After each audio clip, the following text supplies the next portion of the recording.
El libro del profeta Isaías. En el primer video exploramos los capítulos 1 al 39, que fue el mensaje de juicio y esperanza de Isaías para Jerusalén. Él acusó a los líderes de Israel de rebelión contra Dios y dijo que a través de Asiria y luego de Babilonia, el reino de Israel sería derribado en una acción del juicio de Dios. Así que el capítulo 39 concluyó con Isaías prediciendo la caída de Jerusalén y el exilio en Babilonia. Y 100 años después de Isaías, tristemente, todo esto vino a suceder. Pero la esperanza más grande de Isaías era una nueva y purificada Jerusalén, donde el reino de Dios sería restaurado a través del rey mesiánico venidero y todas las naciones serían unidas en paz. Así que los capítulos del 40 en adelante exploran esta gran esperanza. La primera sección principal de los capítulos 40 al 48 abren con un anuncio de esperanza y consuelo para Israel. Se le dice al pueblo que el exilio en Babilonia ha terminado y que el pecado de Israel ha sido tratado. Una nueva era está comenzando.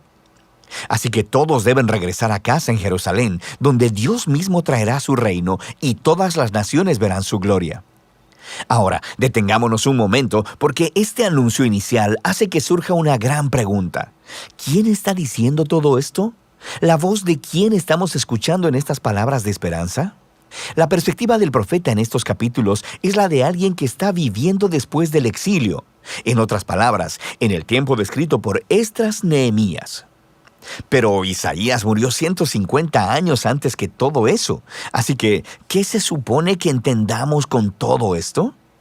Bueno, hay muchos que piensan que todavía es Isaías hablando en su propia época, pero que ha sido transportado proféticamente, por así decirlo, 200 años hacia el futuro y que le está hablando a las generaciones futuras como si el exilio hubiera pasado.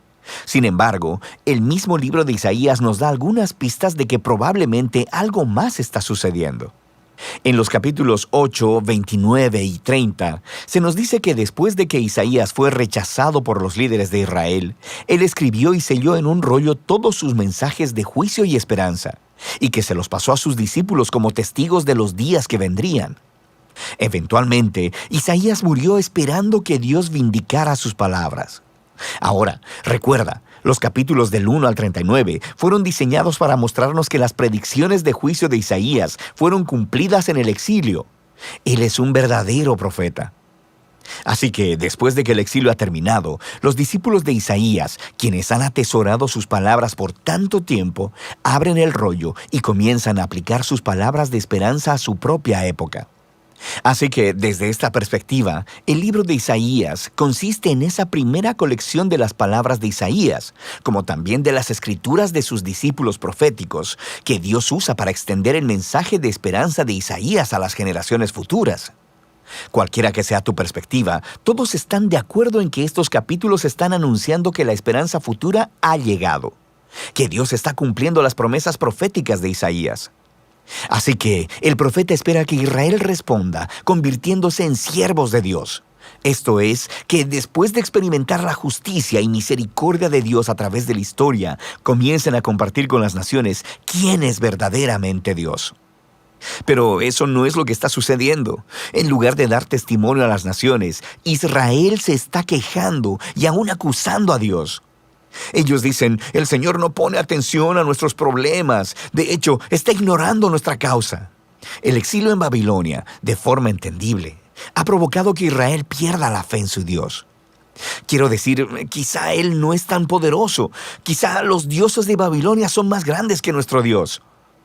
Así que el resto de estos capítulos, del 41 al 47, están diseñados como si fueran una escena de juicio. Dios está respondiendo a estas dudas y acusaciones con los siguientes argumentos. Primeramente, Él les dice que el exilio a Babilonia no fue causado por una negligencia divina. Más bien, fue divinamente orquestado como un juicio por el pecado de Israel. Y segundo, fue por causa de Israel que Dios levantó a Persia para conquistar a Babilonia, para que pudieran regresar a casa, cumpliendo así las palabras de Isaías. Así que la conclusión correcta a la que Israel debería llegar es que su Dios es el rey de la historia, no los ídolos de las naciones. En la caída de Babilonia y el ascenso de Ciro, el rey de Persia, Israel debería ver la mano de Dios obrando y, por tanto, convertirse en sus siervos, diciéndole a las naciones quién es Él. Pero para el final de este juicio, en el capítulo 48, nos encontramos con que Israel es tan rebelde y dura de corazón como sus ancestros. Así que Dios los descalifica como sus siervos, pero Dios todavía está en la misión de bendecir a las naciones. De manera que el profeta dice que Dios hará algo nuevo para resolver este problema, lo que nos lleva a la siguiente sección, del 49 al 55. Se nos presenta una figura llamada el siervo de Dios, quien cumplirá la misión de Dios y hará lo que Israel no ha podido hacer. Dios le da a su siervo el título Israel y lo envía a una misión para, primero que nada, restaurar al pueblo de Israel de vuelta a su Dios, pero, en segundo lugar, convertirse en la luz de Dios a las naciones. Y se nos dice que este siervo es empoderado por el Espíritu de Dios para anunciar las buenas nuevas y llevar el reino de Dios a todas las naciones. Suena justo como el rey mesiánico de los capítulos 9 y 11, pero luego se nos dice la forma sorprendente en que el siervo traerá el reino de Dios. Él será rechazado, golpeado y al final asesinado por su propio pueblo. En realidad, mientras está siendo acusado y sentenciado a muerte, está muriendo por el pecado de su propio pueblo. El profeta dice que la muerte del siervo es un sacrificio de expiación por la maldad y rebelión del pueblo. Y luego, después de su muerte, de repente, el siervo está vivo otra vez. Y escuchamos que, por su muerte, Él proveyó un camino para hacer justas a las personas. Esto es, para ponerlos en una relación correcta con Dios. Así que esta sección concluye describiendo dos maneras en que las personas pueden responder al siervo. Algunos responderán con humildad y se volverán de sus pecados y aceptarán lo que el siervo de Dios hizo a su favor. Estas personas son llamados los siervos y también la semilla. Recuerda la semilla santa del capítulo 6. Estos son los que experimentarán la bendición del reino mesiánico, pero hay otros a los que simplemente se les llama los impíos. Ellos rechazan tanto al siervo como a sus siervos, lo que nos lleva a la sección final del libro, del capítulo 56 al 66, donde los siervos heredan el reino de Dios. Estos capítulos están hermosamente diseñados con una simetría que une a todos los temas del libro. Justo en el centro están 3 hermosos poemas que describen cómo el siervo empoderado por el Espíritu está anunciando las buenas nuevas del reino de Dios a los pobres. Y él reafirma todas las promesas de esperanza que vimos en este libro. La nueva Jerusalén, habitada por los siervos de Dios, será el lugar desde donde la justicia, la misericordia y la bendición de Dios fluirán hacia todas las naciones del mundo.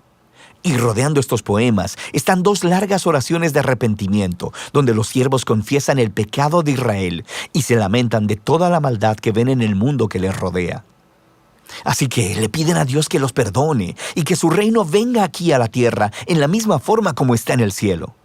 Ahora, en cada lado de estas oraciones se encuentran colecciones de más poemas que contrastan el destino de los siervos con el de los impíos que los persiguen.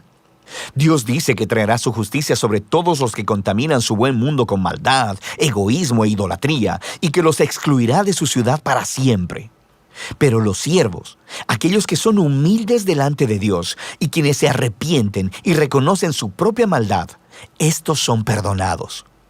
Y ellos heredarán la nueva Jerusalén, la cual descubrimos que es una imagen de esta creación completamente renovada, donde la muerte y el sufrimiento se han ido para siempre.